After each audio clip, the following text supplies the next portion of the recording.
चीज़ें क्लियर हो गई हैं। मेहमानों में सबसे पहले मुझे मुस्लिम लीग नून से आसिफ करमानी साहब ज्वाइन कर चुके हैं। आपको खुशामदीद कहूँगी। आसिफ करमानी साहब, आप लोगों की तरफ से बारहा ये कहा जा रहा था कि इसकी वजाहत होनी चाहिए। ये जो आप लोगों के ऊपर एक इल्ज़ाम लगाया जा रहा था मुस्लिम लीग नून के ऊपर, मुत्तहदा अपोजिशन के ऊपर, कि एक साजिश के तहत आप लोग हुकूमत में आए हैं, तो आज बड़ा वाज़ेह, बड़ा क्लियर DGISPR की जानिब से वजाहत हो गई है इसकी। कैसे देख रहे हैं आप इसको सर? बिस्मिल्लाहिर्रहमानिर्रहीम। शुक्रिया किरण बीबी। मैं समझता हूँ कि कौम को जिस हिजान में और जिस जहनी परेशानी में पिछली हुकूमत ने और मुतलक किया हुआ था, और जिस तरह की कैंपेन, एक इंतहाई घटिया कैंपेन जो थी वो पाक फौज के खिलाफ की जा रही थी, आज की जो DGISPR की जो प्रेस ब्रीफिंग हुई है जी, मैं समझता हूँ कि कौम ने आज सुख का सांस लिया है और वो तमाम झूठ और जो बेबुनियाद एक प्रोपेगेंडा था वो आज दम तोड़ गया है।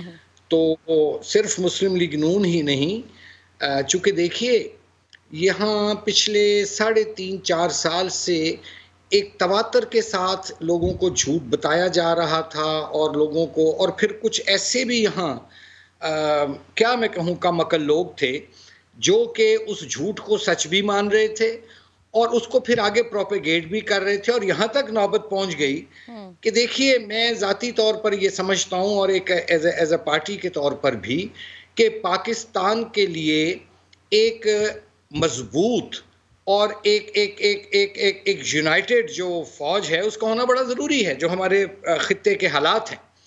लेकिन जिस तरह आर्मी को मिलाइन किया जा रहा था, जिस तरह सोशल मीडिया पर जिस किस्म का एक ट्रेंड चलाया जा रहा था, मैं समझता हूं कि आज के बाद उसका वो बहुत उनकी प्रेस जो ब्रीफिंग हुई है उसके बाद उसका उन तमाम अफवाहों का, उन तमाम इल्जामात का खात्मा हो गया। जी सर, DGISPR कह रहे हैं मौजूदा हुकूमत कौमी सलामती काउंसिल मीटिंग की तफसीलात पब्लिक कर सकती है, तो सर क्या पब्लिक करने का कोई इरादा रखती है? कोई फैसला हुआ है हुकूमत का?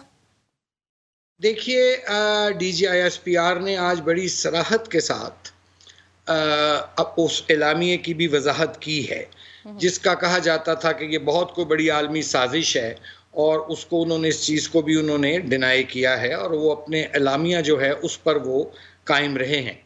तो मैं समझता हूँ कि झूठ को जिस तरह आज उन्होंने बेनकाब किया है, ये कौम के सामने आना चाहिए ताकि लोगों को ये पता चले कि हमारे पर किस किस्म के हुक्मरान जो थे वो मुसल्लत कर दिए गए थे या हो चुके थे, जिन्होंने ना सिर्फ उठना बैठना जिनका झूठ था, बल्कि जिन्होंने इस मुआशरे में, ये जो मुआशरा जो बड़ा ये एक टॉलरेंट सोसाइटी थी पाकिस्तान, ये बड़ी एक रवादारी वाला मुआशरा था, ये बड़ा तहम्मुल वाला मुआशरा था, और उसमें उन्होंने नफरतों के बीज बो दिए। तो मैं समझता हूँ कि इनका झूठ जो है उसको बिल्कुल सामने लाना चाहिए। अब कैसे गवर्नमेंट लाना चाहती है, वज़ीर आज़म साहब उसको कैसे हैंडल करते हैं दीगर जमातों की मुशावरत से, we have to wait for that. लेकिन मैं समझता हूँ कि सच सामने आना बहुत ज़रूरी है, क्योंकि झूठ की इतनी गर्द उड़ा दी गई इस पाकिस्तान में कि अब उसके गर्द जो है, उसके झूठ के बादल छट रहे हैं। करमानी साहब, सर इसको भी एड्रेस करें सर। उन्होंने साजिश का तो